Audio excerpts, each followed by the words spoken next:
memeriksa data. Di era digital saat ini, mudah sekali kita mendapatkan berita atau informasi. Namun, kita harus perhatikan dulu dari mana berita itu berasal dan siapa sumbernya. Apakah dari situs resmi atau tidak? Baiknya, jangan cepat percaya apabila berita tersebut berasal dari pegiat ormas, tokoh politik, atau pengamat. Dan jangan percaya hanya berasal dari satu sumber. Hal lain yang perlu diamatin adalah perbedaan antara informasi yang dibuat secara fakta atau opini. Fakta adalah peristiwa yang terjadi dengan adanya kesaksian dan bukti. Sedangkan opini adalah pendapat atau kesan dari si penulis berita sehingga memiliki kecenderungan yang bersifat subjektif atau dugaan. Hal yang bisa kita lakukan untuk mengecek fakta dengan Google Fact Check. Caranya dengan mengetik Google Fact Check di penelusuran, kemudian kita pilih Fact Check Tools. Di sini akan muncul tampilan. Apabila kita mendapatkan berita atau informasi melalui link, kita bisa mengcopy pastenya, memasukkan link yang kita dapat itu ke sini, dan nanti akan muncul hasilnya apakah berita tersebut fakta atau hoax. Kemudian apabila kita ingin melihat berita-berita yang hoax lain dengan cara klik Recent Fact Check.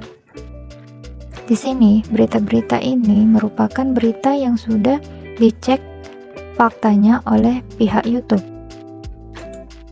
Di sini kita bisa melihat antara perbedaan berita hoax dan berita faktanya.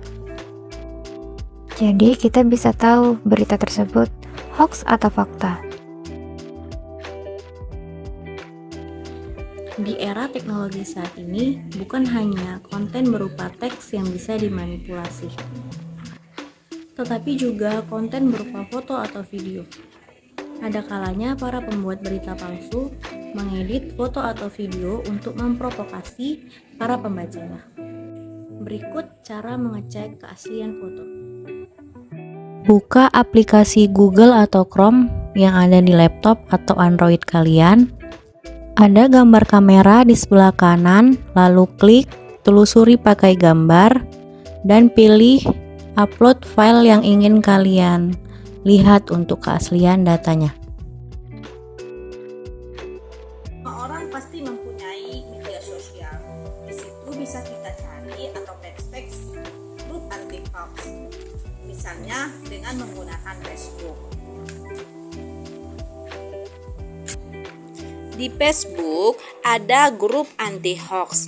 Salah satu contohnya ialah Indonesian Hoax Access. Di sini kita bisa bertanya apakah suatu informasi yang kita dapatkan itu hoax atau tidak. Sekaligus kita bisa lihat klarifikasi yang sudah mereka berikan. Dan semua anggota bisa berkontribusi di dalamnya.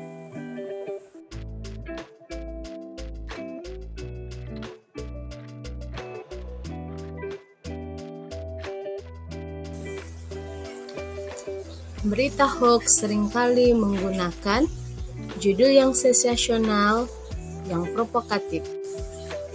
Misalnya, menudingkan berita ke salah satu pihak tertentu. Isinya diambil dari situs resmi dan mengalami beberapa perubahan sesuai yang dikehendaki pembuat hoax. Tanpa sengaja, kita sebagai masyarakat seringkali membaca judul berita tanpa melihat isinya dan langsung menyebarkannya. Sebenarnya itu tidaklah baik. Kita seharusnya membaca judul juga dengan membaca isinya dan melihat benar atau tidak, sesuai atau tidaknya judul dengan isinya. Amatin alamat situs. Apabila kita mendapatkan informasi yang berasal dari website atau memiliki link, maka kita harus mencermati dulu alamat link tersebut.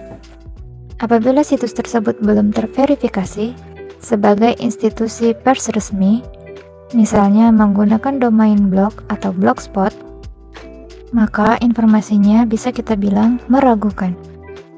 Menurut Dewan Pers, ada sebanyak 40.000 lebih situs yang mengklaim sebagai portal berita. Dari jumlah tersebut, yang sudah terverifikasi sebagai situs resmi hanya sekitar 1.700-an. Artinya, terdapat puluhan ribu situs yang tidak resmi yang berpotensi menyebarkan berita hoax di internet yang harus kita waspadai. Cara melihat situs resmi yaitu dengan cara mengecek di website resmi Dewan Pers. Dari website Dewan Pers ini, kita bisa melihat situs-situs yang sudah terverifikasi.